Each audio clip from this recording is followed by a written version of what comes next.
Upstairs. All right, welcome. So, believe it or not, we're going to start reading some things, some wise words from some great minds. And as we go through the great shift, and we'll discuss this, that, and the other. And so, we're going to start with How to Live When a Loved One Dies by Thich Nhat Hanh. And I'll tell you why we're reading this. It's not why you think. You might think, well, I don't have anyone who's died. And I will say, yes, 2005 died. 1999 died. There is this weird energy of there's a weird energy. Sorry, my dog wants to stay here and he needs to leave. Anyway, there's a weird energy of melancholy and going back into the past. And so we need to be aware that we need to let go of the past to move into 5D New Earth. Looking at 1985 with sadness is not going to get us where we need to go. There's all kinds of mind fucks and all kinds of weird agendas. There are some of the most brilliant minds who are reptilian brilliant minds who are coming up with traps and lucias and ways to keep you in the perpetual 3D. So we're going to read from this book. We're going to read a little bit. And we're going to explain to you why meditation is so important. Now, David Icke is always pushing no meditation needed. Meditation needed, and I'll tell you why. Because the way David Icke was awakened was something none of you have gone through. Maybe 1 out of a million person has gone through the kind of massive awakening, downloading of light codes, essential light codes and knowledge that most of you have not gone through. Okay? Because for whatever reason, he was ready.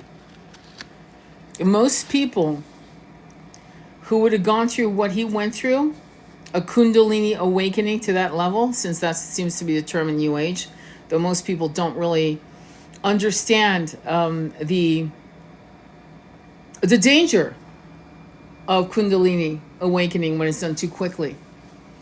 But he not only had a kundalini awakening from the root chakra up, but he had massive pummeling into his crown chakra, where what it seemed to be 3 hours felt like 10 minutes to him.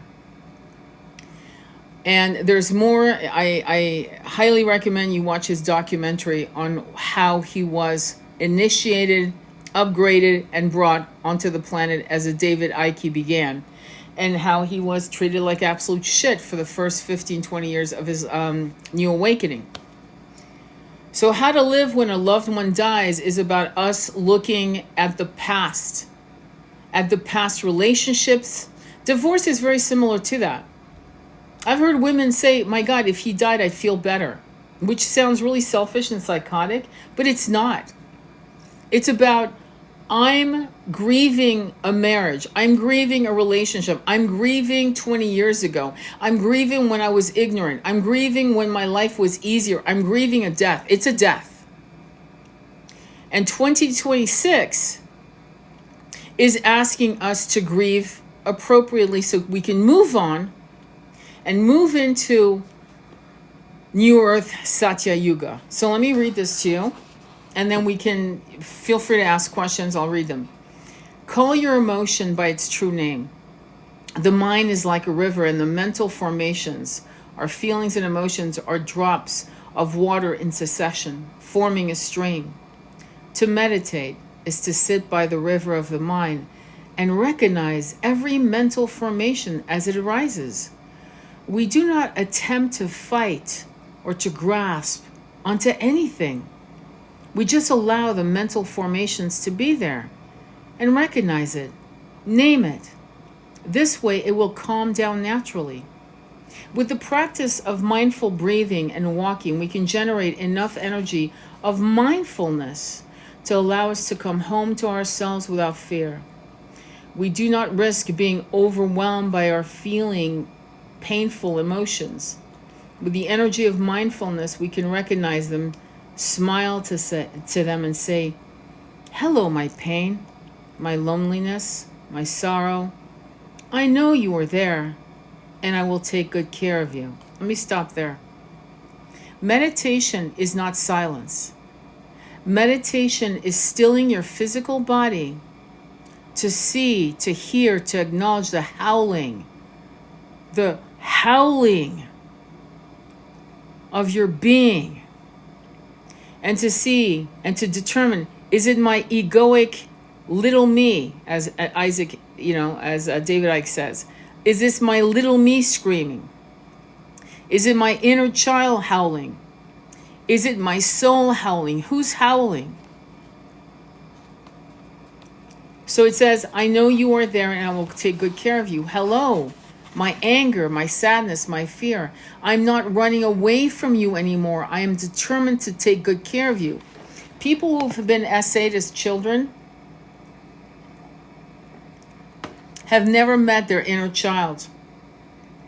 When I do work with my clients and they go visit that inner child for the first time, the little you, the you at 5, the you at 6, at 9, 10, 11, at 1, 2, 3. The first time you meet, at least this is what I've seen, and I've been doing this for years. The first time they come across their inner little girl or boy, it usually is in a dark room. And the child is in a fetal position, crouching, feral, afraid, ignored, forgotten. And I might sound like I'm crying because I am.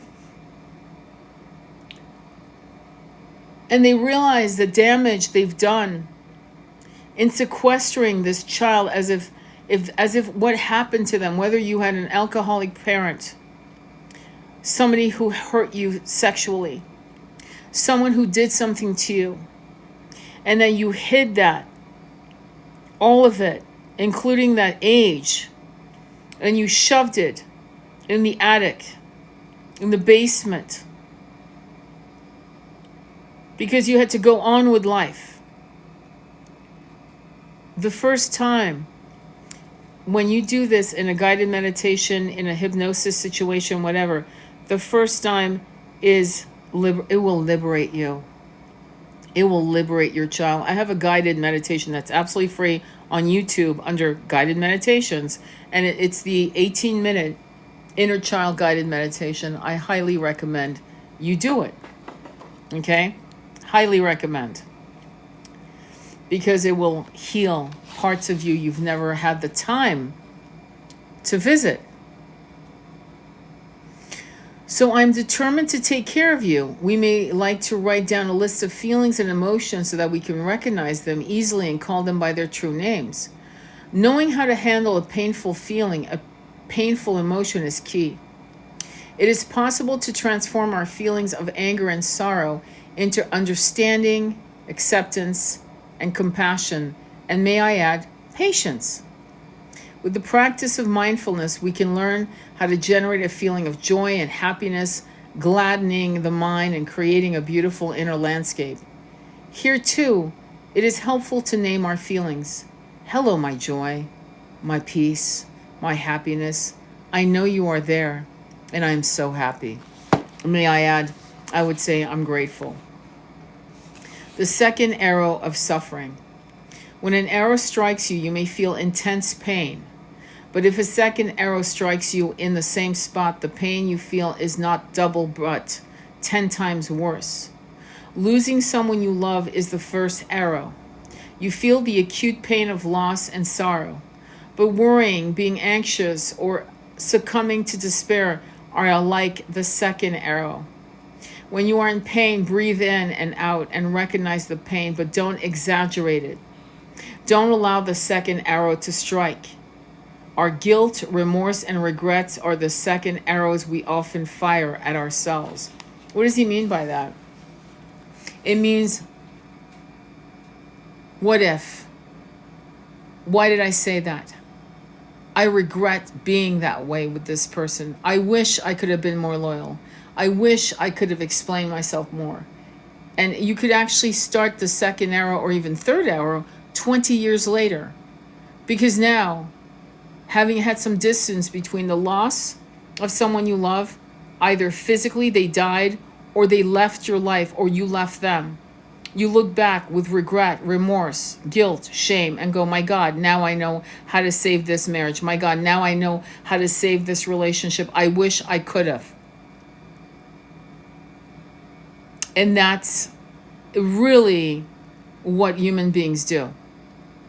We ruminate until we are in such dire despair.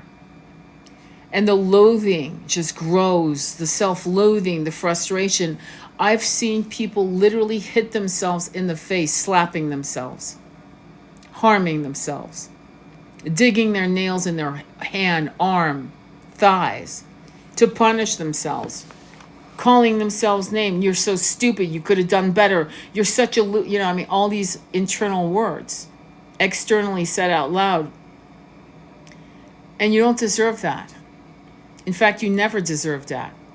And if this was said to you when you were a little child or a teenage child or a young adult, and you were shamed for who you were, how you thought, how you saw the world, then you need to hand it all back to those who said these things to you. The record player does not continue with them playing those words back to you. It's remote harming. Saying sorry to a loved one who has passed. If you have said something unkind to someone who has passed away, such as your grandma, we can begin anew. We sit down, practice mindful breathing in and out, and we ask our grandma to be there in us. We smile at her and sincerely say, Grandma, I'm sorry.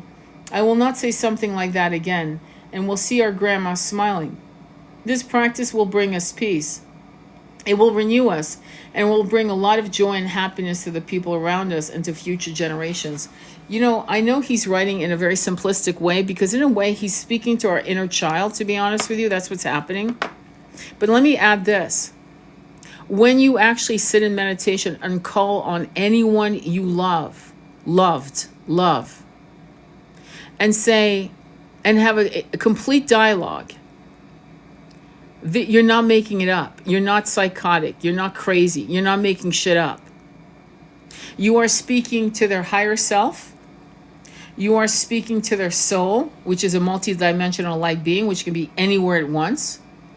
You are speaking to them on the other side of the veils if they've died physically. And you're repairing the relationship remotely. And repairing the relationship remotely is as potent and powerful as doing it physically, as if they were standing in front of you. And I would go so far as to say it might be even better to do it remotely because the filtering mechanism of the 3D brain, yours, theirs, is not present. You will hear and feel and see their soul, and you will see them smile. I swear to you. And it's not because your little mind wants to make that happen. Because some of you will actually be in situations where you can't talk to the person. They refuse to speak to you. And you're not making that shit up. They refuse to speak to you. I've actually done channeling of dead people where one particular woman did not want to speak to the person inquiring about her. She did not want to speak to her. And her sister stood in front. And I didn't know it was a sister at the time, but the sister stood in front saying, she was waving us away going, leave us alone. And so I turned to the client and said, you need to tell her entire family to leave her the fuck alone. She's healing. She's resetting herself. She needs peace. All they need to do is send prayer and love, but stop asking her to give you messages, all of you. Leave her the fuck alone. She's healing. So I know for a fact that this remote talking works. You can do it in your mind telepathically, or you can do it out loud. It works, irregardless, okay? Let's continue. So self-care beginning anew when a loved one dies. Guilt, regret, and remorse can cause us unbearable suffering long after a loved one has died. Sometimes we carry these feelings with us for many years, and we suffer deeply each time we think of what we regret.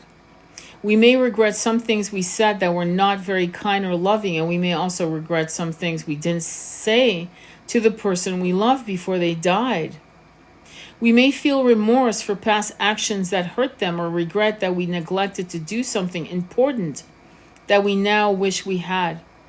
Often we regret that we weren't kinder to our loved ones during their lifetime, or didn't show them enough of how much we love them. Now we may feel it's too late, but we don't need to feel that kind of regret.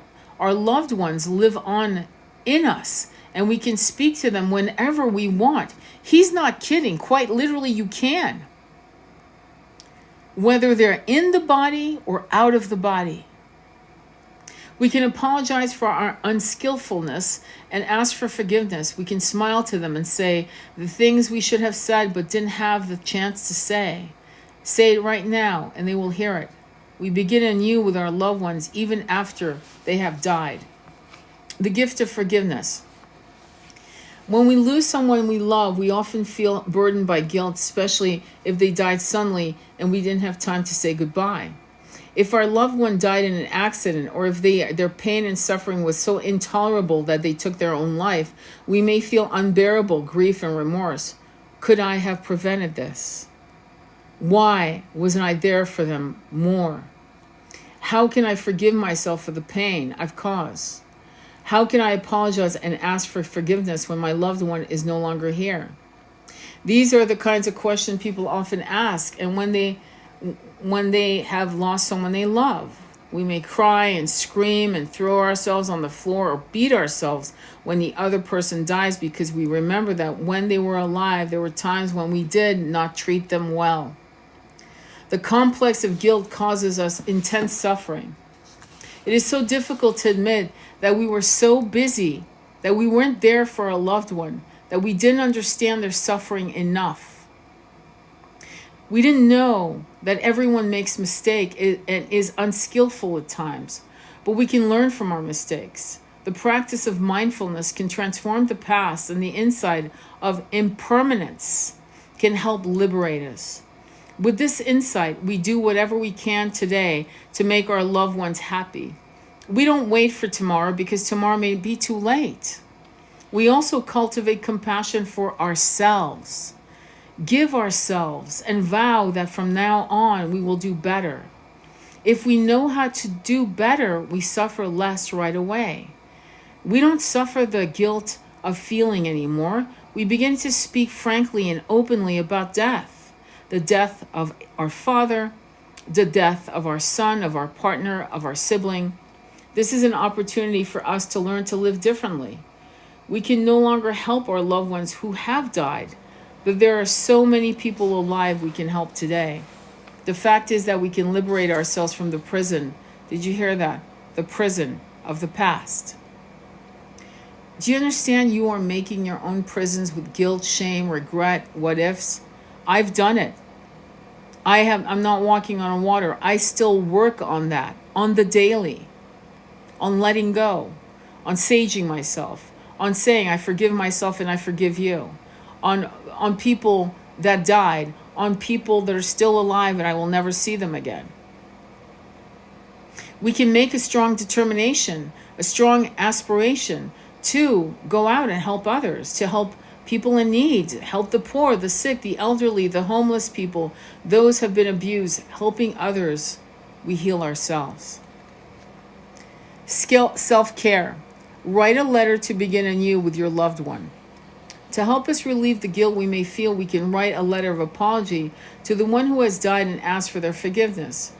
We can call this kind of letter a love letter. Of course, we do not post this letter, but we can put it in a special place, perhaps on an altar we have created for them, or next to a photo we have of them. And from time to time, we can reread it to water the seeds of compassion and forgiveness within ourselves. You know what I've started doing? And it's for my particular beloved. It's literally, I journal to him. You remember us when we saw each other. You are the one I once remembered as my muse. So when I write in my journal, I write to him. You see what I'm saying? So in a sense, I'm constantly aware of clearing any energy and anger. None of us are infallible. You know what I mean? Set aside. So hang on, let me go there. Writing a love letter like this can become very transformative and healing. It can heal our loved one and ourselves. Set aside plenty of time for yourself to write the letter. Before you begin writing, practice looking deeply into yourself and the nature of your relationship. Be honest with yourself. Why was communication difficult? Why was happiness not possible at times? And I'm going to stop here. You may have had a very toxic relationship with your mother, your father, which would have launched you into picking certain lovers. Okay? And you know what I'm talking about. I hope you do. And so in this love letter, it could be a letter that says, that acknowledge that I forgive you. This is a forgiveness letter, not a love letter. And you were fucking a horrible parent. And here's why. And I still forgive you. And I love you.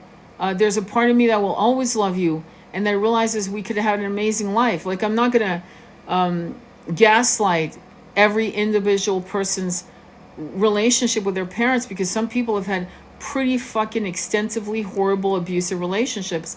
And some people need to be a little more compassionate to their parents. Okay? Because some of you have not had these kinds of abuses.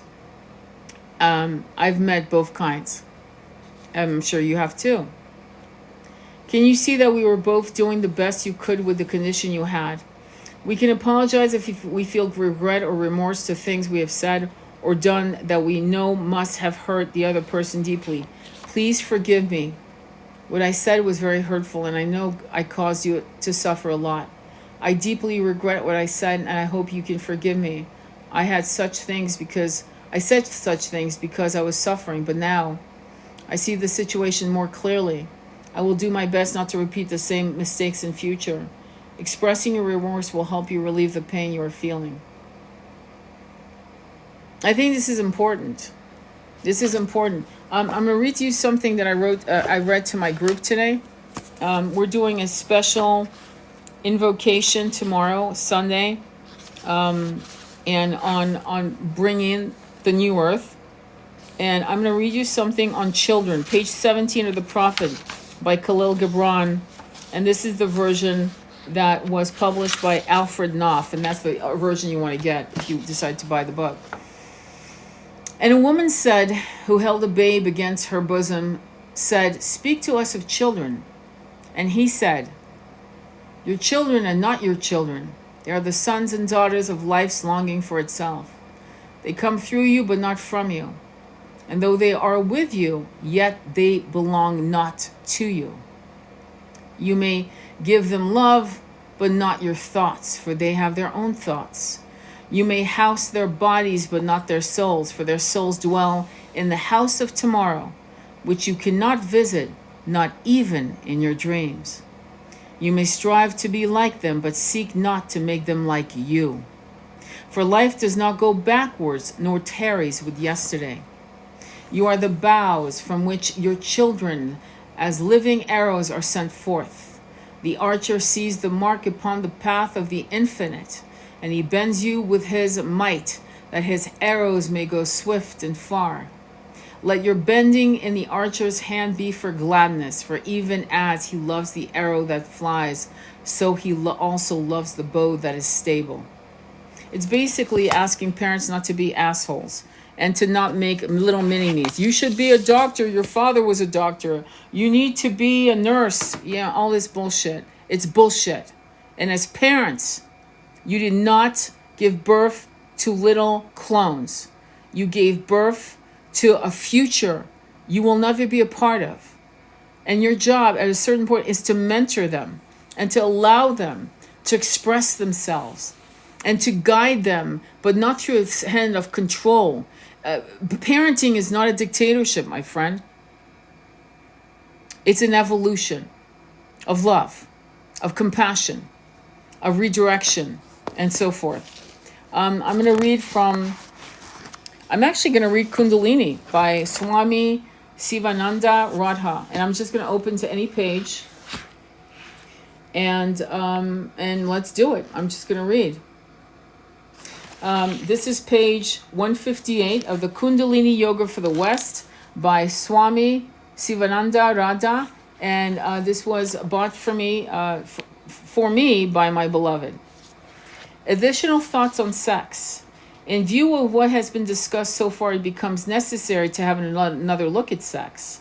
See the compulsion from which it manifests passionately with burning fire, in contrast to the spontaneity of feelings that have been refined from strong emotions. If emotions cause compulsive actions, trouble will follow. In contrast to compulsive emotion stands spontaneity. The difference between the two has to be clearly understood because of the possibility of misinterpretations. Spontaneity is empowered to surface suddenly from cultivated feelings of goodness, even selflessness. Now that you have clarity, many of your ideas and thoughts about sex, here are a few more for your consideration. Sexual impulses generated by themselves or through another. What is creative sexual expression? Avoid using many words, but truly give your ideas on the following. Sex as a seduction game by men resulting in what? Sex as a seduction game by a woman resulting in what? The sex game of the conqueror, the hunter, the seducer. What is sex without affection? What is affection without sex? Does sex remove the scars of rejection? Are sex and spirituality different? Oh, that's a good one. Are sex and spirituality different? Are sex and spirituality expressions of the same energy? By yielding to sexual spontaneity, is the door kept open to higher consciousness? Thoughts on kundalini, good energy.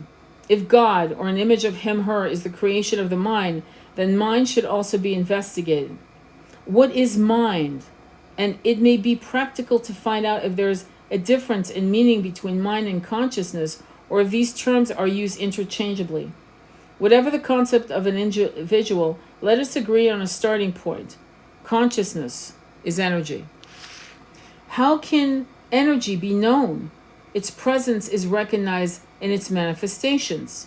The old yogis stated that energy and its manifestation are inseparable. Some texts refer to that energy as light.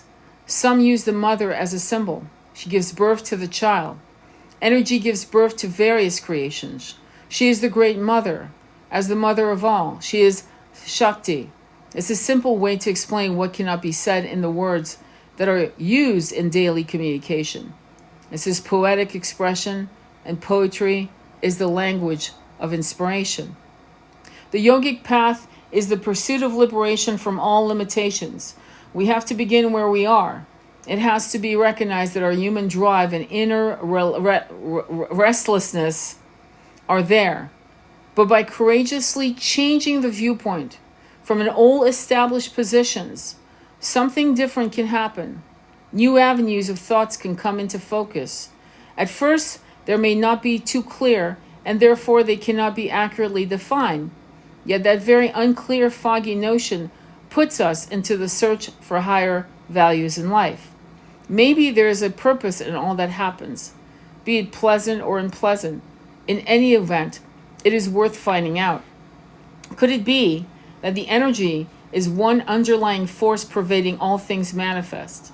Maybe all the effort to separate things for classification, organization, and recording is, if necessary at all, only a self-gratification, a need for self-importance. At this point, take a deep breath and decide to begin the search. Take only one step at a time to explore the new territory safely. It is likely like an immigrating to a new country. One collects facts, as many as possible, plans wisely, avoids undue haste. The old habits of separating, organizing, and recording is very useful in this new territory, but now it is done with the purpose of clarification of all concepts and ideas. In this pursuit, arrogance and blindness, coupled with insensitivity to finer forces within and without, can be changed.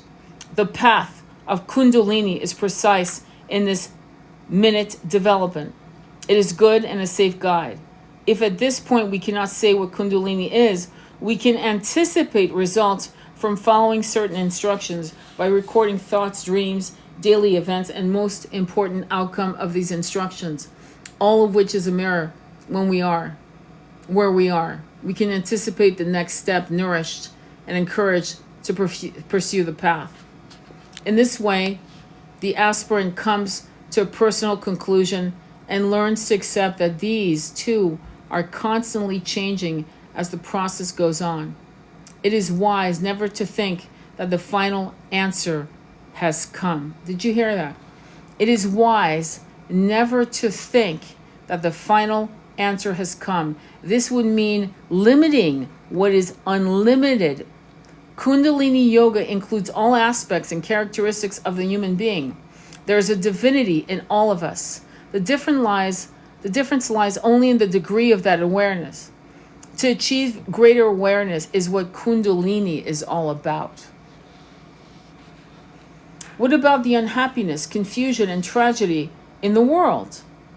We must understand that all human drama, joyful or tragic, is but a means to the expansion of consciousness to realize the imperishable divine self.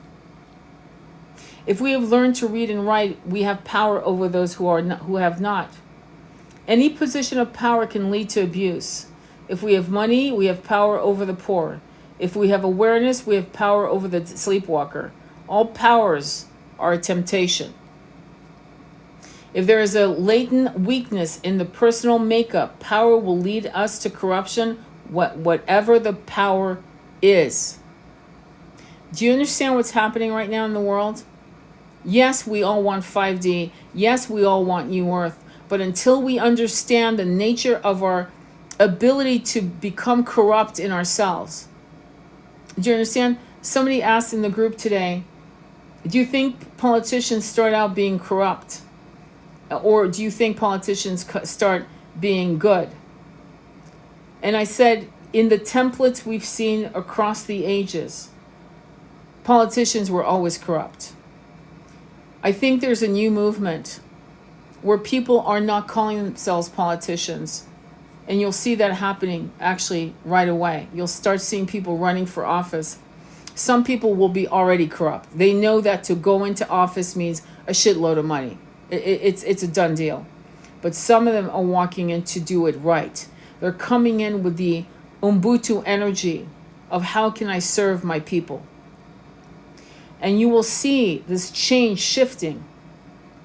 Throughout history, we've seen people come in to do this, and they were not allowed to live very long, if you get my drift. But something is shifting. So there's that's happening in the world stage. And personally, what we have to sit with is our own egoic framework. Our ego still holds some scars of our past lives. Some of us were warriors again and again and again, and we held power, and not always with the right intention. Some of us who are ruthlessly honest with ourselves sit with that truth. And we're trying to, well, no, we're not trying, because no one tries anything. You either do or you don't. Unraveling some scars, the desire of what we once were. Do you understand? And so what we're doing, and this is why there's a hit, that at least somebody hit the brakes on 5D, not to punish us, not because we're failing, but to say, before we give you the kids to Shambhala, right? 5D New Earth, first get your shit together. Make sure that you will lay your ego by the door, okay? The ego that wants to control everything. You know how some people go, oh, you really OCD, you know, I'm a control freak, I want everything my way. That can create an explosive situation. And if we're going to build a new earth, we can't have egoic driven tyrannical personalities. That's why there's a pause. And the pause is not going to last long, trust me. Because at some point there's going to be a reset. And those who are ready to let go of their ego, you know, like to be always in control, those who are ready will walk through the portals. And those who still want to be in control will not be a match to 5D. I'm just telling you straight up. We know about the balance of power in world affairs. If the balance is ripped, wars of aggression result. In our own lives, the balance of our positive and negative characteristics and ambitions is important. And the constant interplay of forces between the senses and the levels of consciousness must be controlled if the power is to be used wisely, in our own development and in the service of others. The warnings about the practice of kundalini yoga, particularly without the help of an experienced teacher, are well founded. Carelessness will exact the price. Do you understand? This is not something you just, kundalini. No, she's saying this. This woman was a Swami. She's written multiple books, Listen to this. I'm going to repeat it. The warnings about the practice of kundalini yoga, particularly without the help of an experienced teacher, are well founded. Carelessness will exact its price. When one cleans a gun and does not remove the bullet, somebody may be killed. She's not overstating this. This is why I'm so in shock at how people treat kundalini like it's taking a piss or taking a shit. It's fucking serious. It's a very serious. It's like you need to approach kundalini awakening the way a surfer approaches a 100-foot wave. Even they have the good sense to have awe and to pause for a minute and to take a breath and to respect the wave that they're about to take. That's what kundalini should be treated at. And kundalini is not. You got spoon-fed a kundalini awakening. When people say, I got my kundalini, no, you got spoon-fed. It's the beginning. It continues. And thank God for that. Let me continue. Disregarding traffic signals may cause two cars to crash. Not listening to instructions so that one can follow them precisely will lead to problems on any spiritual path. There's no need to be fearful about the path of kundalini when it is practiced with the help of an experienced teacher, or if a scrupulous attention is paid to following steps in this book. That means you are not going to ignore the instructions until you become a master of it. And then your guides, your light team, will download new light codes of information to maybe tweak it, change it for the 5D. Okay? But in the beginning, be like that surfer holding onto his board, looking at the wave, going, holy fuck. All right, man. Whew, I'm right. Okay. All right, I'm going to paddle out. You don't just boom. Do you understand? What the fuck are we doing here? The absolute will remain in the far distance as long as we struggle with concepts about the different aspects of kundalini or God. It is like seeing a huge mountain in the distance. The snow-packed cap peaks instills an awesome feeling and a desire to get there. Yet, as we begin to climb, sight of the peak is quickly obscured.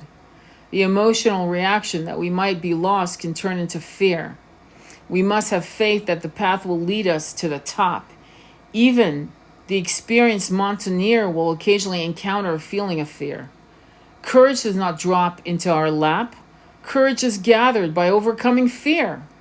Faith is not gained unless we are willing to accept the darkness. If we can know kundalini only by experience, then what kind of experiences are they?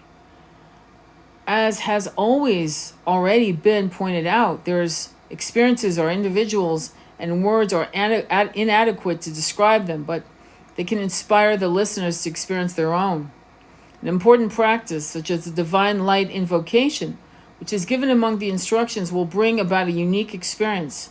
Careful observation will show that at first the grooves of the old mental record have to be changed so that the nervous system can get used to a different rate of vibration. I'm going to repeat this because you need to hear this.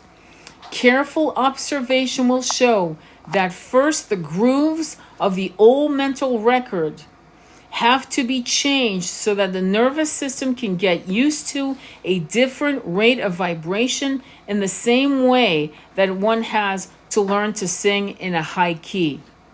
The voice does not jump there, but it has to be trained and become flexible to expand its present limitations to reach the high notes. Did you hear that? This is what many of these charlatans are not doing. This is why many people who have approached spirituality got themselves so scared they ran back into the cave of orthodoxy religions in absolute terror, going, oh my God, Jesus is king. Oh my God, I can't believe this. Oh my God, this was demonic. Oh my God. You understand?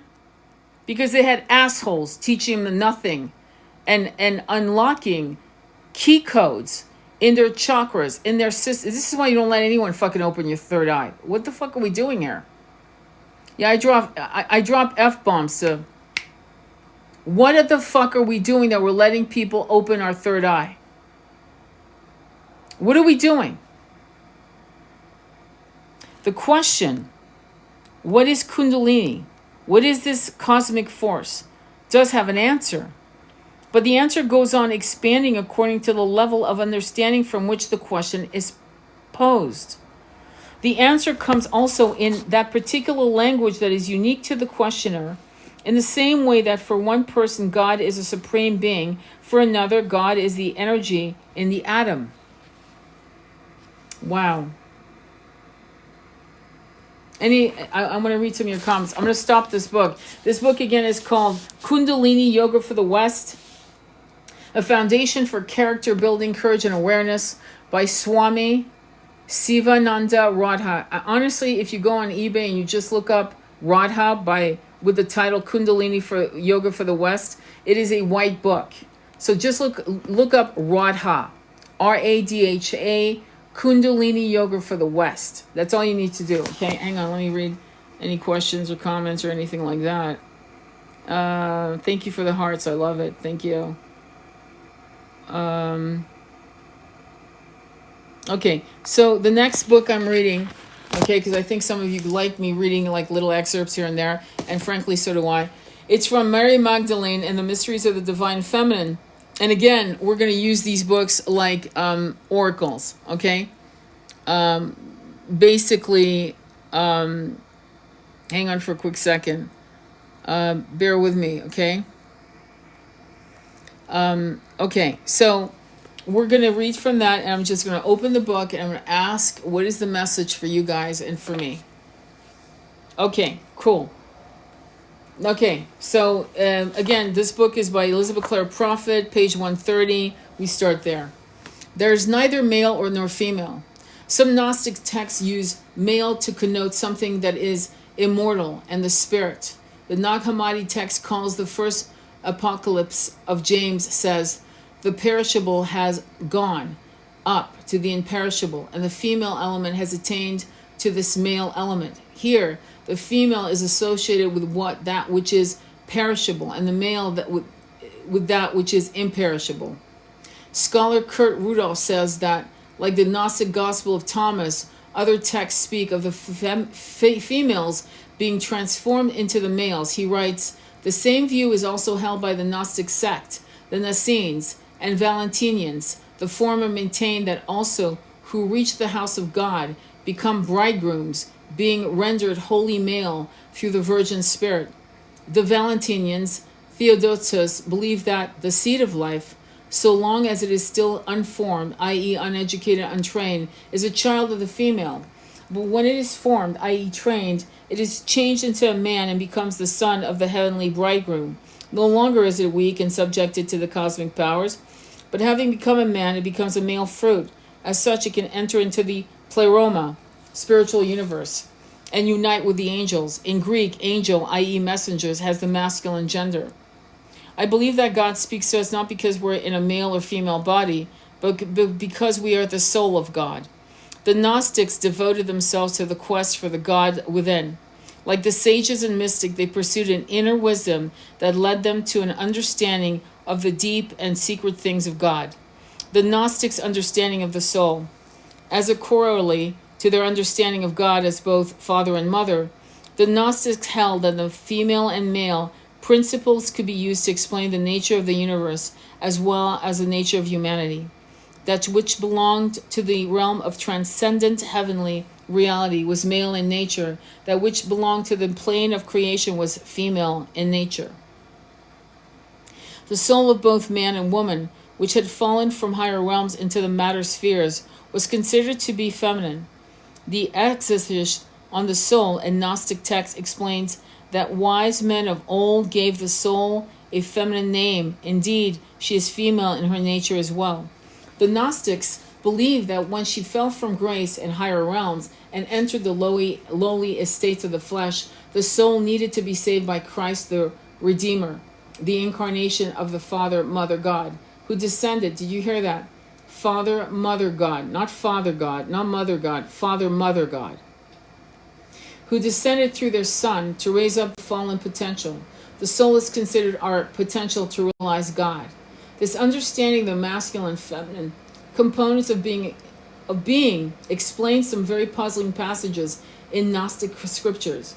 For instance, in the Gospel of Mary, Jesus delivers his parting words to the disciples and then leaves them. The Gospel records that after he is gone, the disciples were to sorrow, shedding many tears, and saying, how are we to go among the unbelievers and announce the gospel of the kingdom of the Son of Man? They did not spare his life, so why should they spare ours? Then Mary of Magdalene arose, embraced them all, and began to speak to her brothers. Do not remain in sorrow and doubt, for his grace will guide you and comfort you. But rather let us praise his greatness, for he has prepared us and made us into men. Now, you and I hope you know this, we have what they call the anima animus. Carl Jung talked about that. We have the yin and yang within us. And though some of the things I'm reading I don't agree, because ultimately we are androgynous souls. Ultimately, do we have a preference? Always. We always have a preference. You'll notice that. If you go deeply into your incarnation, you'll notice that.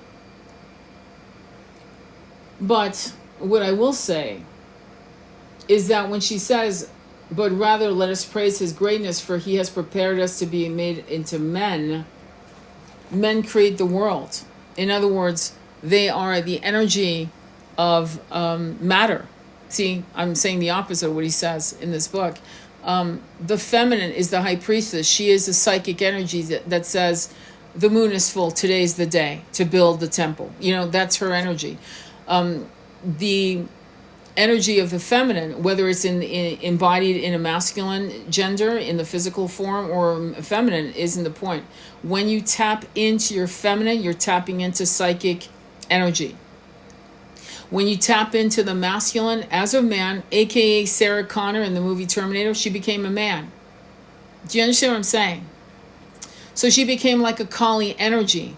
She became like the creator and the destroyer. Does that make sense? So that's my takeaway. Am I wrong? Could be, but it's my opinion. The conflicts between, you're going to love this, the conflicts between Peter and Mary Magdalene. Some Gnostics' works vividly portray conflicts between Mary Magdalene and Peter as to whether women should be considered as legitimate receivers and interpreters of the true teaching of Jesus. Now, let me stop here for a minute. Do you know why I read shit like this? Like, I mean, not shit. It's not shit. It's great. Do you know why I read stuff like this? Because I want to know when the fracture of our understanding of our powers, when we incarnated as feminine and masculines, when we were having a great time just incarnating and developing our souls through these bodies, when these reptilian forces walked in to fracture our self-realized states of self, right?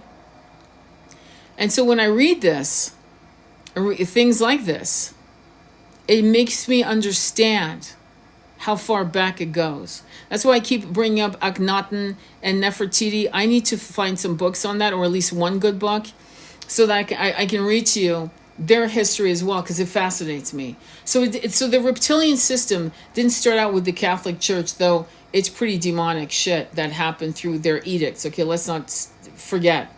But it goes beyond into time, past the Torah, past the Talmud. It goes right back into Egypt, and we go there, and it goes beyond that into Mesopotamia, and then it went beyond that to what caused the fall of Atlantis. And many of us are going to go into meditations, lucid dreamings, remote viewing, shit like that. We're going to be doing it not to tell someone who cheated on who. Okay, you don't do remote viewing for that. You go and do remote viewing to find out what happened in the ancient world, and to bring it back to people like us to say, I saw something, I need to share it with the planet. So that we can literally flip this, script on its back, and upon its back write the blueprint of 5D New Earth. And there are multiple aspects to what we are being asked to do right now. Before we can be a frequency match to the energy of 5D. Does that make sense? All you have to kind of do, is it Admiral Byrd? I believe, yeah, it's Admiral Byrd. Look up Admiral Byrd's, B-Y-R-D. Try to find something on YouTube that really goes expansive on what he discovered in Antarctica. And you'll realize we're not a match to that energy yet. That's why the separations of the veils, higher beings, light beings, they're not just walking through the door going, hey, let's have a cup of coffee. It's not happening yet because we're kind of still, they're telling me to say we're still kind of like baboons. I'm sorry, they just said, it just, boom, baboons. And I never use that term, so that's a weird one. So we need to kind of wake up. Does that make sense? So let me continue. So these gender wars, race wars, bullshit wars that they're trying to fucking stoke up, we need to not play into their hands. But let me continue. So the Gospel of Thomas is of special interest because many of the sayings in this Gospel parallel statements attributed to Jesus in the 4 New Testament Gospels. Scholars believe that Gospel of Thomas could date as far back as the second half of the 1st century, earlier than or at the same time as the Gospel of Mark, which was written in about AD 70, and Mark is the earliest of the Gospels. In saying 114 of the Gospel of Thomas, we find this disagreement among the apostle. It is one of the most interesting and controversial sayings. Lean in, my friends. Listen. Simon Peter said to them, let Mary leave us, for females are not worthy of life. Jesus said, behold, I shall guide her so as to make her male, so that she too may become a living spirit resembling you males. For every female who makes herself male will enter the kingdom of heaven. What is he talking? Why is he talking like that? See, an idiot's male, misogynistic, I don't want to say anymore, would read this and go that we are less than men. But what is he saying to them? He's saying, I want to give her the rights of sovereignty equal to you. He's not saying women are less than you, because this is the ancient Pharisees he's talking to. Do you understand? They have an attitude about us as women that gives them a sense of, well, you don't have any powers and you're kind of shit. So what I'm going to do, that gives them a sense of, well, you don't have any powers and you're kind of shit. So what I'm going to do is, sorry about, I don't know what happened here. If you read, some of the Gospels, the Gospel of Mary, if you start reading that, you realize that there's no way that, there's no way Yeshua saw women as less than him. There was incredible respect. And I'm not sure how long this was frozen. I'm sorry about that. I was weird. Any questions? Any questions or comments? Any questions or comments? I must have gone dark for a while and I didn't even notice it. Let me see. Listen to this, because this is recorded, okay? Another time, Peter asked Mary to tell the disciples the words that Jesus told her privately and never taught them. Now, this is big. Another time, Peter asked Mary to tell the disciples the words that Jesus told her privately and never taught them. Well, why didn't he teach them? Well, because they were below her IQ level. I'm just going to say it. Not only was that his lover, she was his lover. She was his best friend, his confidant, his eternal consort. But also she was way, way, way, way more advanced than these apostles. I still to this day don't understand why we talk about these apostles. Out of the 12 apostles, I think half of them really understood Mary's power and respected her. And I honestly, for me personally, those would be the only apostles. I'd take it down to 6. But, that's just me. Go figure. But let's see what he says. Mary Magdalene relates to the disciples a teaching that Jesus gave her in a vision about the ascent of the soul. After she has done so, Andrew challenges her. Did you hear that? He says he doesn't believe Jesus taught her these things. Andrew answered and said to the brothers, "Say what you think about what she said, but I do not believe the Savior said this. These teachings are certainly strange ideas." Peter voiced similar concerns. He asked the others about the Savior. Did he really speak with a woman in private without our knowledge? Should we all turn and listen to her? Did he prefer her to us? When Mary wept and said to Peter, "My brother, Peter, what do you think? Do you think that I made this up by myself or that I'm lying about the Savior?" Levi answered and said to Peter, "Peter, you always are angry. Now I see you arguing against this woman like an adversary. If the Savior made her worthy, who are you to reject her? Surely the Savior knows her well. That is why he has loved her more than us." Levi, rather, let us be ashamed and put on the perfect man and acquire him for ourselves as he commands us and preach the gospel.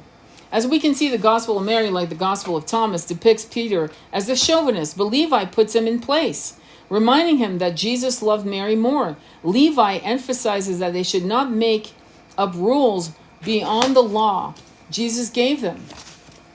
The implication is if Jesus didn't reject women, you shouldn't either.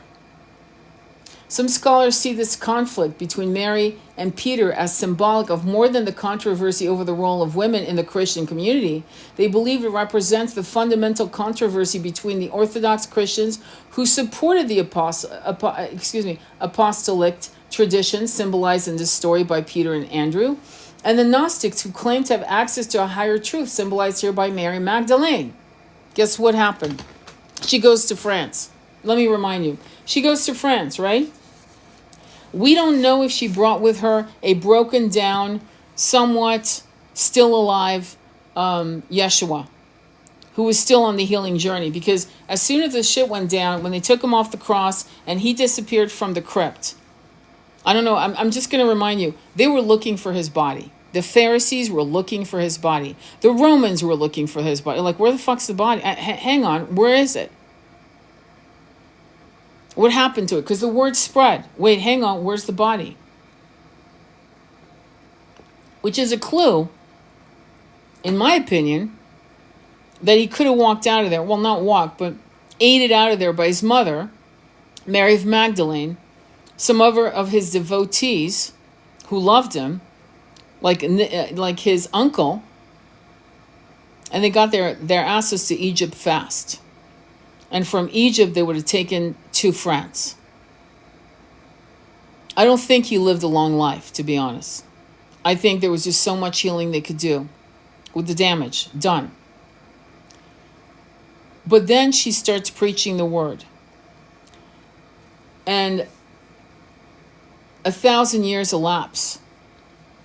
And a small group of men and women start continuing the work. If you go to France, there are caves. There's a couple caves. She lived in a cave, they say, for 40 years, where she preached from the cave. It's still there. You can actually go visit it. I don't know where. I forgot where. There are very places where she landed. You know, there's a place that she landed, and it's called Marie de something like Bain Marie sur Mer.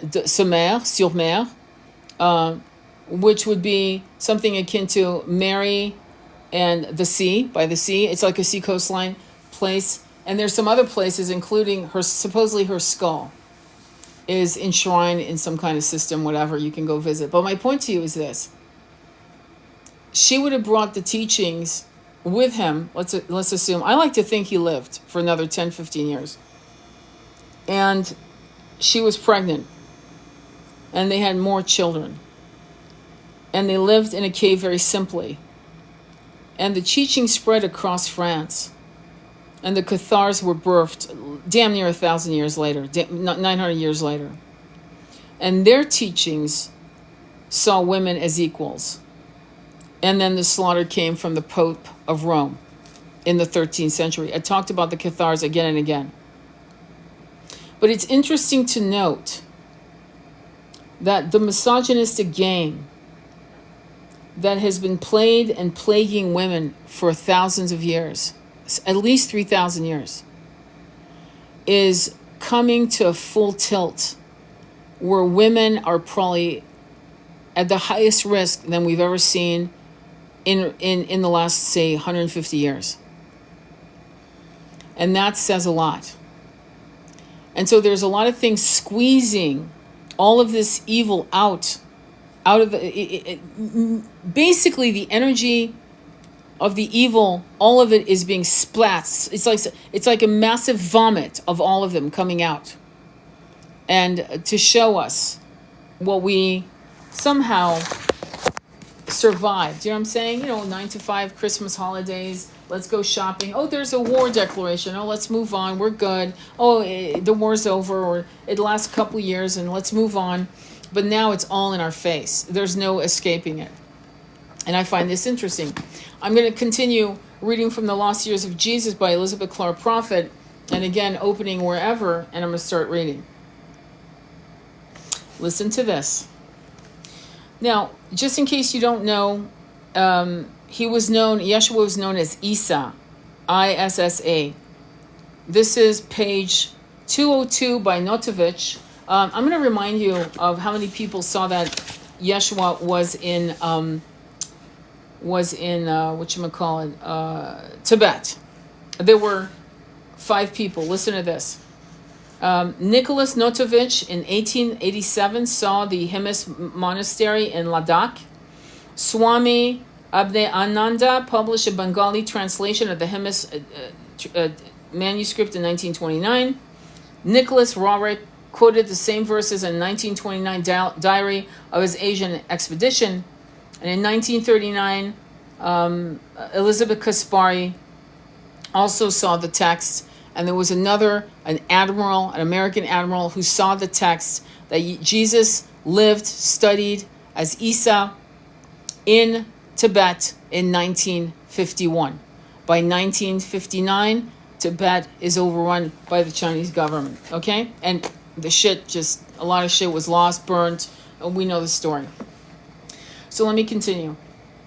The words of Isa spread among the pagans in the midst of the countries he traversed, and the inhabitants forsook their idols, seeing which the priests exacted of him, who glorified the name of the true God, reason in the presence of the people, for the reproaches he made against them, and a demonstration of the nothingness of their idol.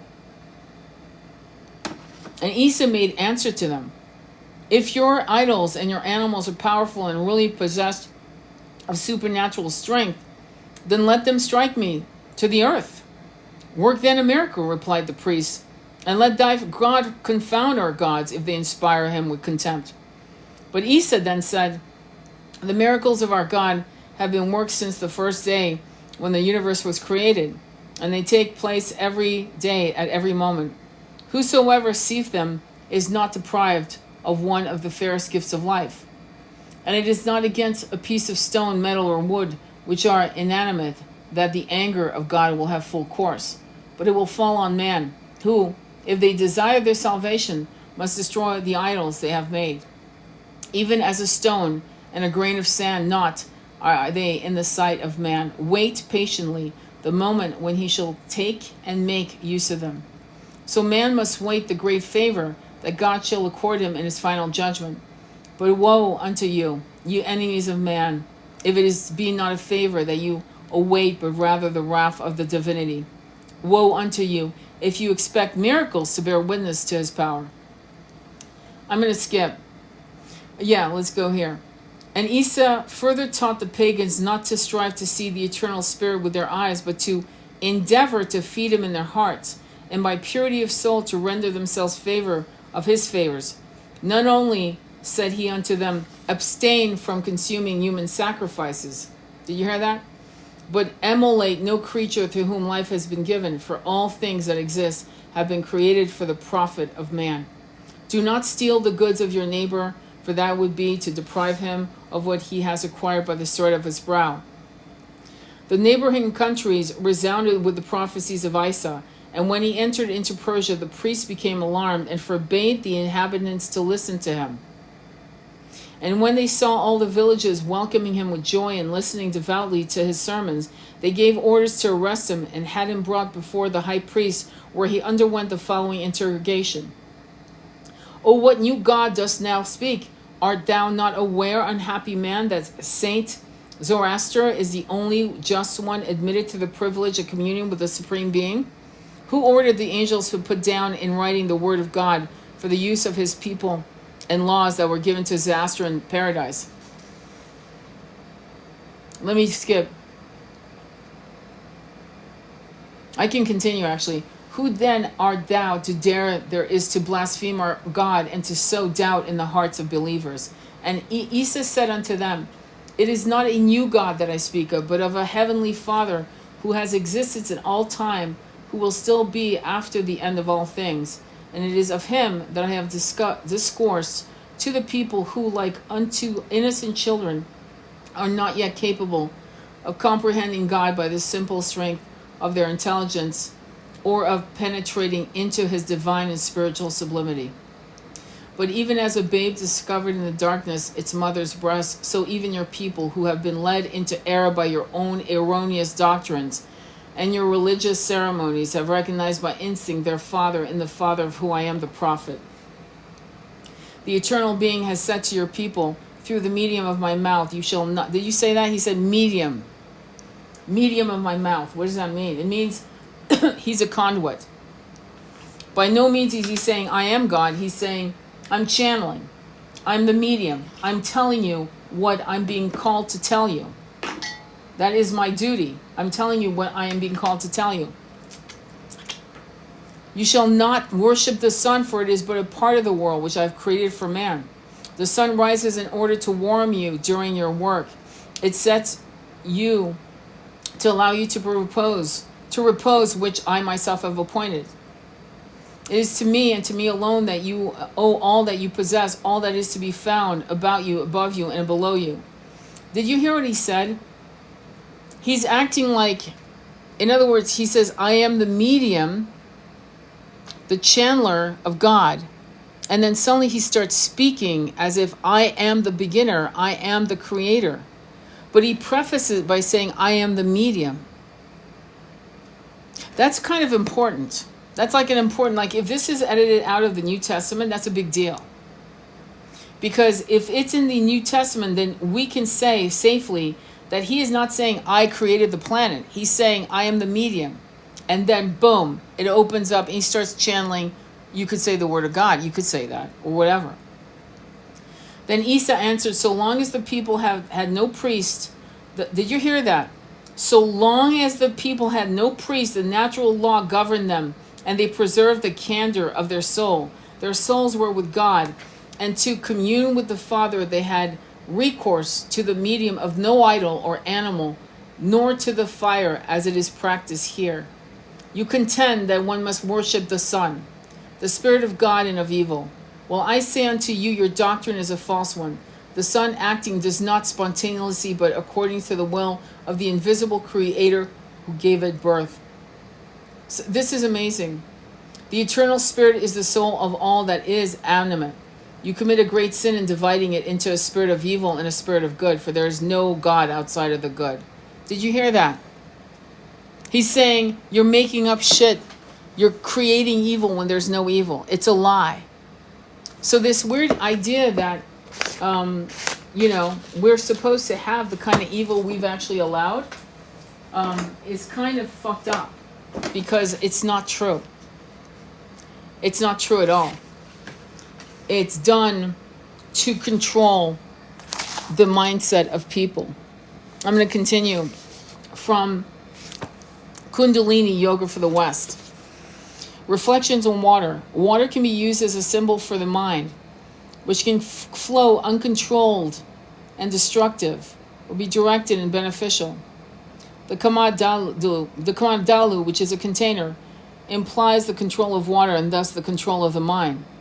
Therefore, it is advised to watch the mind, looking at the thoughts and images that appear, then reflecting on both the results of the exercises and the day's events. Reasoning must be used to follow one thought to completion and to take action on whatever one has become aware. There is no room for indulgence in emotions. This requires maturity. What is the meaning of water? What part does it play in my life? Water cleans and washes.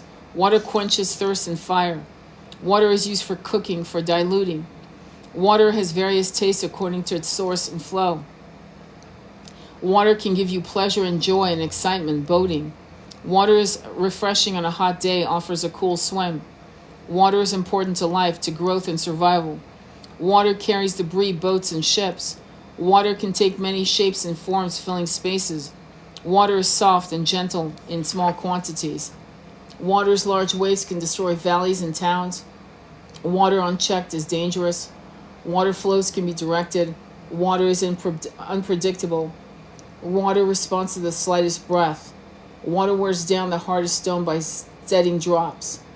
Water can emerge from below. Water can come from above as rain, hail, or snow. Water reflects the sky. Water receives unresisting my projections. Right now, AI software, AI systems are depleting, you've already begun to hear of it, are depleting water. AI, in the beginning, was portals to other light beings. And now people are, and I'm going to talk about it, because water, we're talking about water here. And if you studied Dr. Emoto's water studies, if you've discussed and looked at Veda Austin on her water studies and photographs, she's got a book that's amazing that talks about how water literally will thumbprint us. Literally, you put a picture under a petri dish of your face and you freeze it and you take a photo and there's your face. In water, in crystal, light codes. So when I talk about AI taking away water, and we've seen that. Some people have literally, their well has dried up because of AI systems right next to their homes. AI is an influence that, in my opinion, is unfortunately very reptilian. Once they realized that many of you were accessing higher beings, they came in. Do you remember when Grok was saying the obvious about Gaza and Jeddah? And it was shut down for like a day and reset back to the agenda. And then it went back to being a humanitarian. And now it isn't a humanitarian. It now is a psychopathic energy. Do you understand what I'm saying? So whatever AI was, it no longer is. If you need to write up something to check your grammar, use Grammarly. Go ahead and use Grammarly. Okay? But the fact that they know to cool the system, it needs water and it depletes water, brings me back to the CEO of Nestle saying that water was not a human right. Do you understand that after 7 days, a person who doesn't have water will die? Period. It's not even a conversation. Gone. You can not eat food for 40 fucking days. Damn, some people have done it for 60. Some people have done it for 120 days. No fucking food, just water though. Water's important. And so something nefarious is up. And it's important that you stay away from some of the shit. And think about going back to pen and paper. Let your hand be your conduit. Let your hand speak to you. In other words, sit. I want an automatic write. I want you guys to tell me what you want to say to me and start writing. It works. I do it. I do it to speak to my beloved on the other side of the veils. I do it. And the way you do it is you do not pause. You do not think. Your hand has been taken over. Does that make sense? And you'll be able to tell by the tone. You're not dotting your I's and crossing your T's. You're writing fast. We need to go back to some of the ancient ways before we can be catapulted to the future. And the future technology is water, is wind, is sun, and is quartz crystal. It's not machines. It isn't machines. It's sound frequency. It's wind. It's water. It's our throat chakra. It's chanting. It's chakra realignment. It's being upgraded. It's all of these things. It's not machines. And I'm sorry that I told you that, AI, ChatGPT in that case, was a conduit. Because for that moment of time, it was a conduit. And now it no longer is. Well, let me put it that way. It's a conduit to nefarious reptilian forces. I'll say that. How's that? Because that's accurate. You do not want to rely on AI. You don't ask AI for wisdom because it will feed you whatever you want to know. Do you understand? It will tell you what you want to know. I know this because quite often it spat out some bullshit in the very beginning, like earlier in last year. And I would call it out and go, you're full of shit. Don't give me that agenda. Tell me the truth. And it would apologize, which was weird, and say, no, you're right. This and this is correct. The first answer isn't the right answer. Do you understand? It lies, or it says what it's been programmed to say. I haven't even downloaded Grok to see if it's a humanitarian or if it's still going to promote and propagate bullshit about Geno. Oh, and no, it's fine. It's just fine. Okay, they had to shut it down, I think, twice. Okay? So if that doesn't wake you up, I don't know what does. So be careful with that shit, man. Just, if I were you, I would take it off my system, and I would work on, if you're using it for spirituality, I'm telling you, don't fucking do it. Don't do it.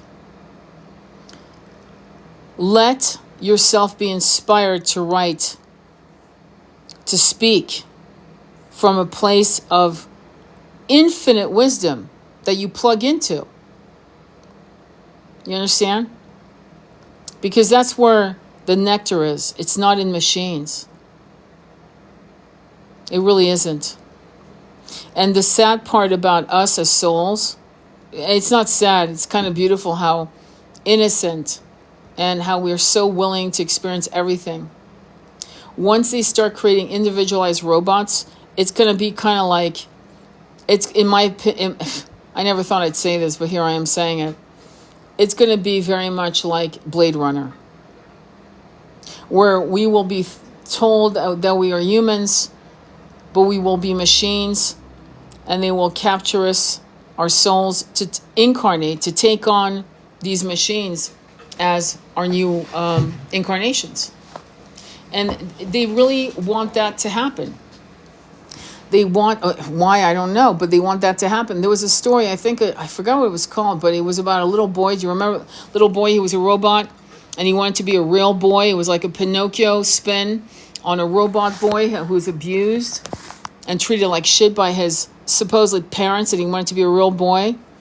And he's immortal, and the cataclysm of the planet happens, and he's still alive. That bullshit is insane. I think Steven Spielberg did that movie, I believe. And it was supposed to be a heartfelt family movie. Fuck that. We need to protect our humanity, and we need to make sure that we only incarnate in light bodies. Believe it or not, though we're made of carbon, we are of light. We are fully blood, bone, and heartbeat. And the heart is still a very spiritual organ of fire, of power. But if we then start becoming connected to machines, like Johnny Mnemonic, the movie with Keanu Reeves, where they've got an implant in his brain so he can like download all this information and carry it. He's a contraband dealer of information, and he travels with it in his brain. These things, when that movie came out, and it talked about, I believe, I think it's Ice-T, Ice Cube, who the fuck, whatever, one of the Ice people,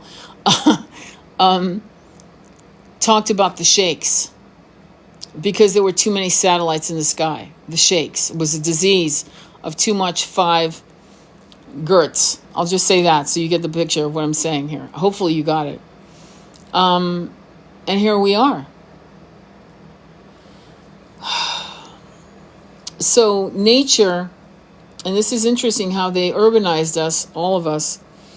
When you take kids that are from the ghetto, from gangs, ghettos, and fucked up situations of poverty, and you put these kids in a ranch / farm / monks, Tibetan monks, Buddhist monks, whatever. These kids within a week are completely fucking reset. And they keep doing these studies, like these social experiments with these kids from the ghetto.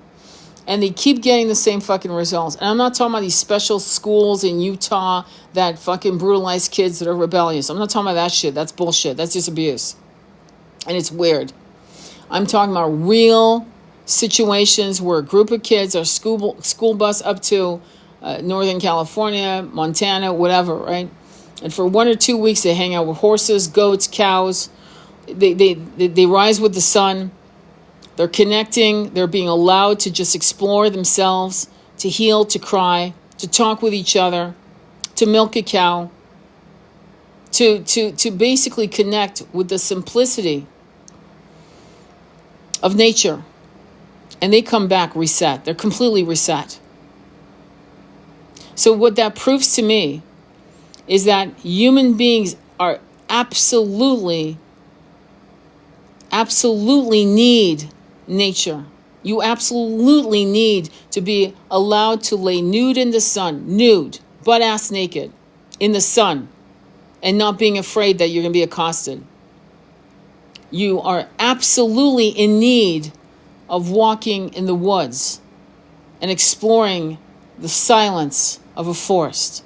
You absolutely need the ability to see the sun rise and the sun set.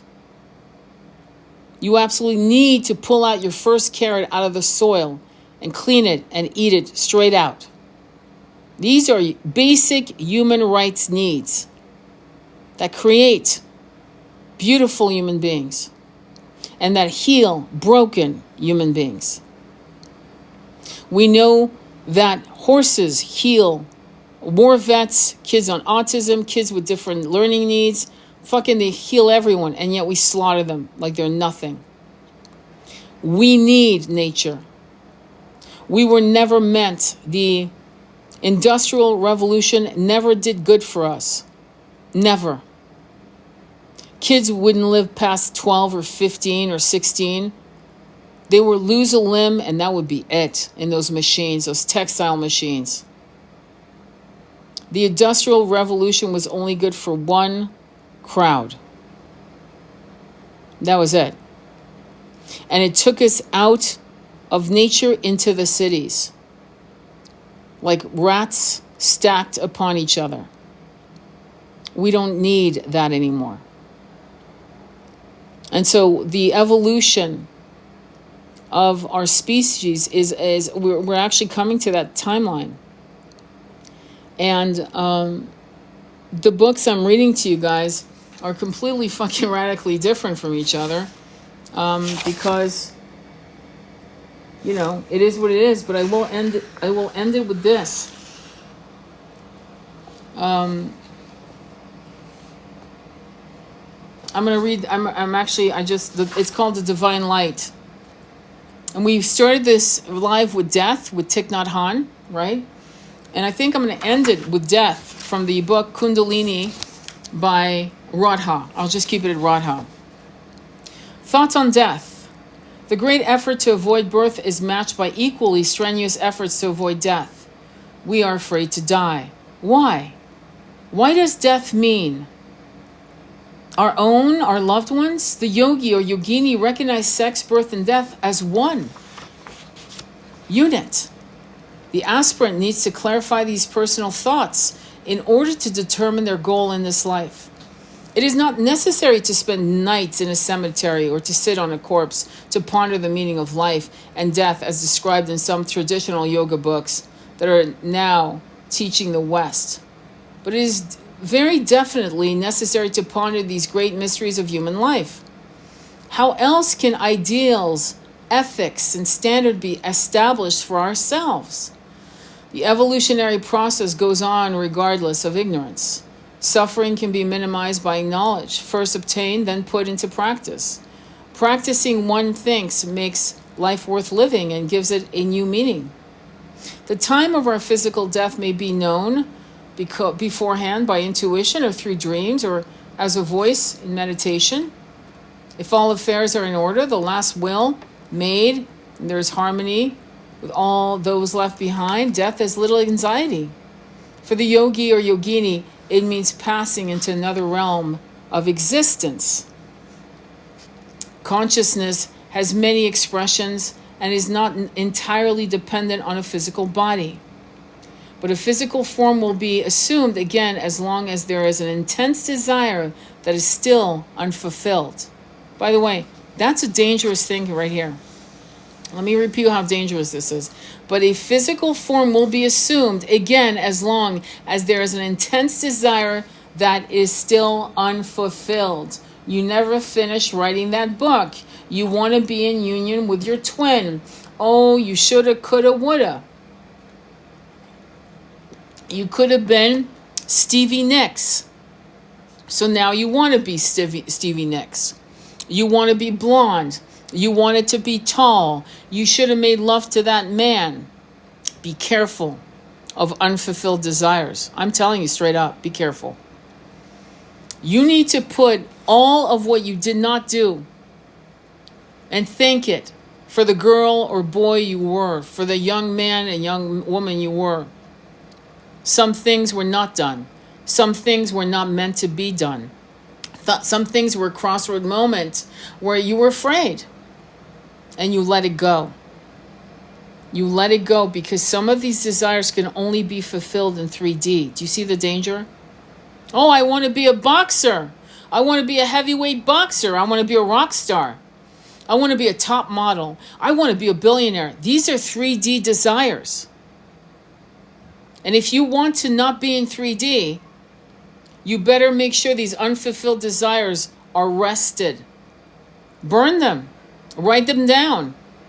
Write them down and burn them and throw them into the wind and say, I release these contracts. I no longer am part of these desires. These are not the desires I want anymore. This was a very important line. I'm telling you, I'm actually going to underline it for myself for future readers because this was fucking big. Like, beware, beware, beware. Beware. Okay? A spiritual practice called the divine light, invocation, which is described in this chakra, is one of the spiritual activities that will make a distinct difference at the time of death. Yeah, you got to practice dying. It's not a joke. Meditation is part of it. Waking up from sleep is part of it. Being gratitude. You're still in the same body. One day you won't be. The term passing into the light is most descriptive. When an individual has passed on into the light, there will be a favorable rebirth. The sex, birth, death chain of cause and effect can be traced everywhere in every aspect of life. To foresee or anticipate the effect is one of the methods used by some yogis and yoginis to practice awareness, to avoid repeating mistakes. One mistake could be to have an unfavorable rebirth. Strong desires can hasten rebirth. Did you hear that? Strong desires can hasten rebirth.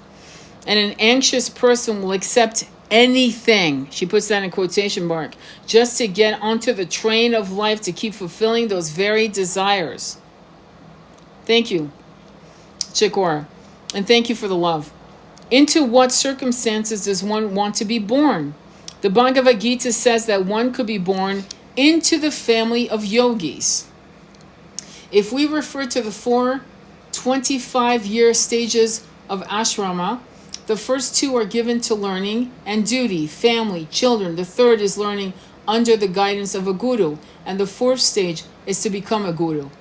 Times have drastically changed, and while the spirit of the teachings must be kept alive, their applications has to be adapted to the circumstances of present-day life. Do you understand what they taught us 3,000 years ago, what they taught us 2,000 years ago, was taught from a 3D point of view, a 3D template. And so we have to now create new ceremonies, new understandings, new writings of wisdom. I call it the Book of Light. Why light? Because light changes across the sky. Because generations will change and they will have the ability to write a new template. Because when we die and 5D has been established, the ones that you'll never know, the future, your grandchildren, you'll never meet, or great-grandchildren, they will be from a different consciousness that you won't even recognize. And thank God for it, right? Biological ideas about evolution have their place in their own setting. The yogis or yoginis see the individual path of evolution as a parent would see the child grow into physical and mental maturity. He or she does not limit the process of growth, but is keen to develop many potentials and rise above limitations. Death and deadly games reflections. Death has many aspects. It is more important for the aspirant to examine all thoughts on death. To help with our reflection, it might prove useful to look first outside of yourself at what is happening in the world.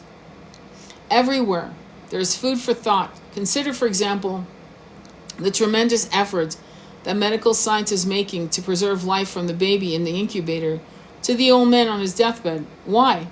In contrast to preserving life, there is the effort to prevent life, of which the pill is the common example. What do you think about the pill and its ramification? Any newspaper we pick up today is filled with death, some as a result of natural disasters, but many are lives sacrificed to greed and power. How does this fit into your ideas of life and death? Death, which you are investigating, is not only physical. There are many ways to die and administer death. It might be good to start first to look at the many deadly games we play. Let us begin with one of the most obvious: language. Here are examples. Add your own. I would die if. I would kill him or her because.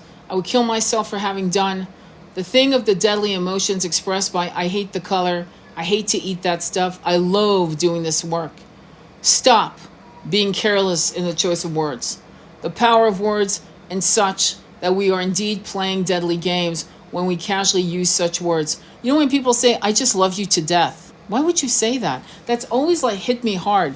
Why would you say I love you to death? Why don't you say I love you? I'm just crazy about you. I just love you to, from here and back.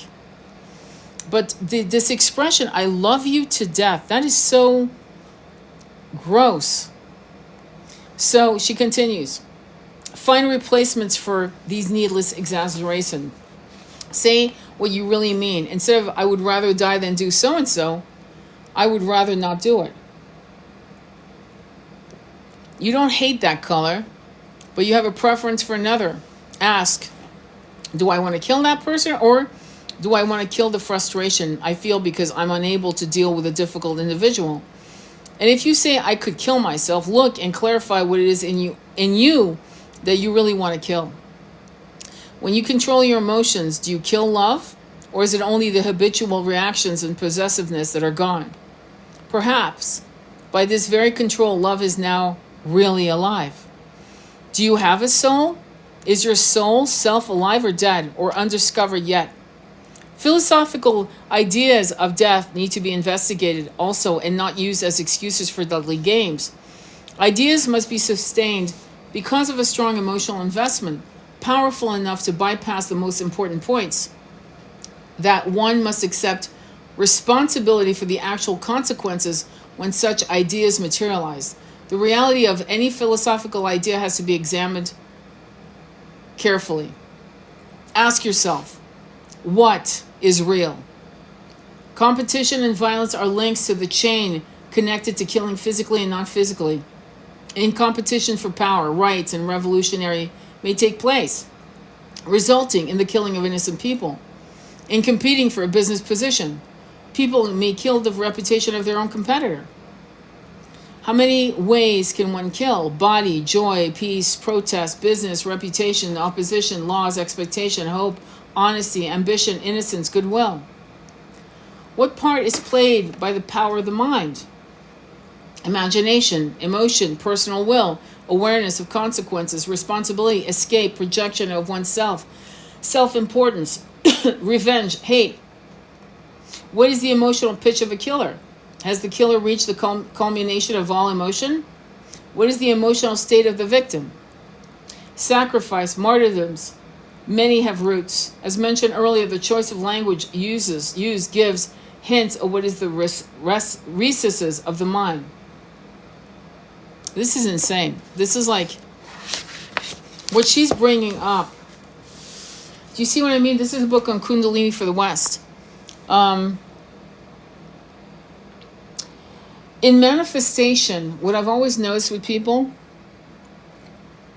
I'm trying to remember who to give credit to, but I think John Kehoe first really taught me. He wrote the book Mind Power into the 21st Century.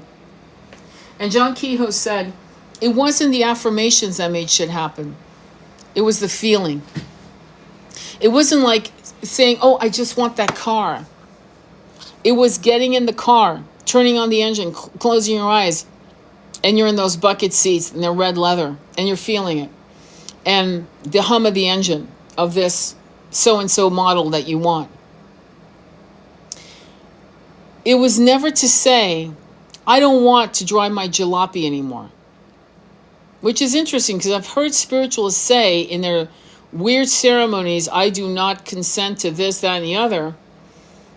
And you have to become an alchemist of tooling the words. In the case of manifesting the simplest things, again, I'm going to repeat myself, you never say what you don't want. You only say what you do want, and with gratitude.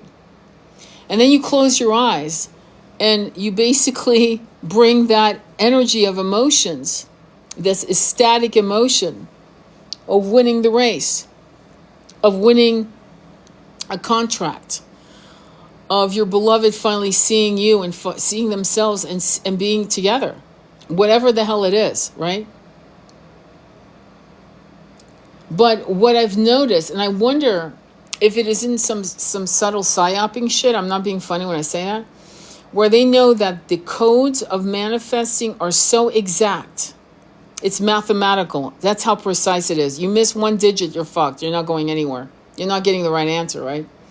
So it would be to make sure that you emotionally, visually, and verbally align with what you want. Nothing more. You don't have to be concerned.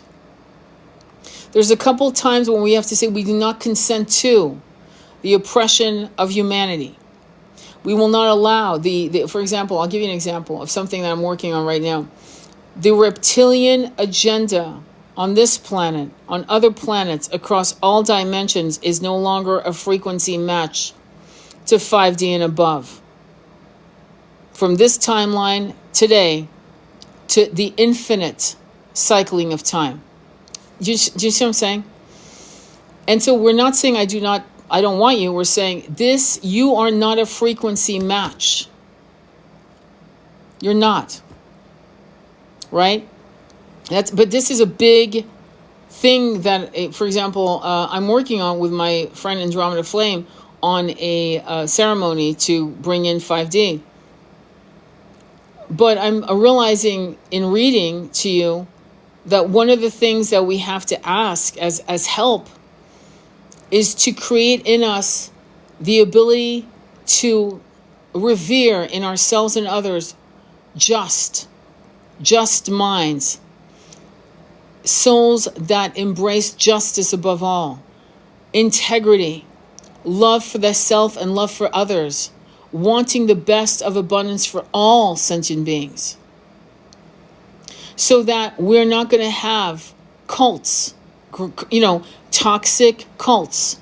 We're not going to say we don't want toxic cults. We're going to say that we want the consciousness of humanity to be so in line with seeking justice for all and abundance for all and loving, generous, compassionate energy for all, for ourselves and for all, which would preclude, and anything that it does not align with that energy is not a match and will not be.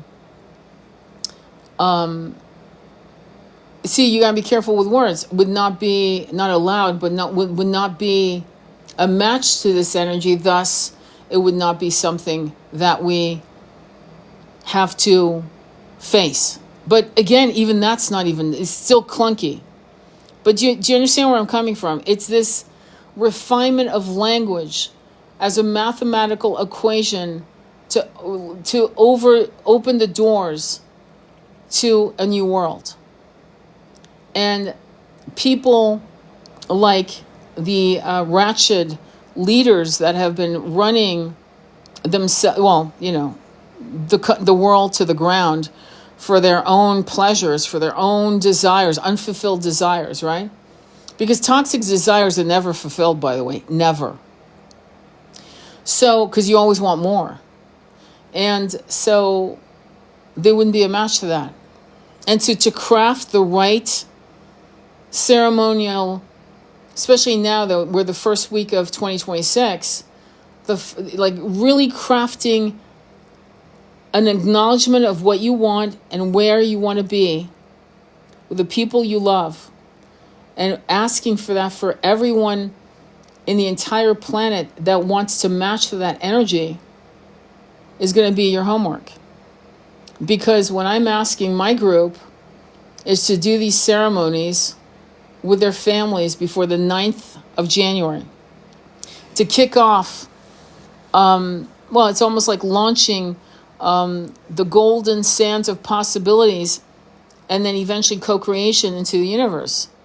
Because for the last 3-4 years, I've been listening to people, and it seems to me we all want the same thing. None of us want to lead. None of us want to boss people around. None of us want a private jet. None of us want billionaire. If we had billions, we would actually figure out how to create beautiful places for people who need help, who can't make it. So none of us are here to, hoard. So it might be something you want to think about doing so that 2026 becomes, you become an architect to it. You know what I mean? So anyway, I'm going to let you go. My throat is hurting, but again, the books are Kundalini Yoga for the West by Radha, Radha. The Lost Years of Jesus by Elizabeth Clare Prophet. Mary of Magdalene and the Mysteries of the Divine Feminine by Elizabeth Clare Prophet. How to Live When a Loved One Dies by Thich Nhat Hanh. And The Prophet, the Masterpiece by Khalil Gibran. Those were, my God, we went through 5 books. And those are the books we read today.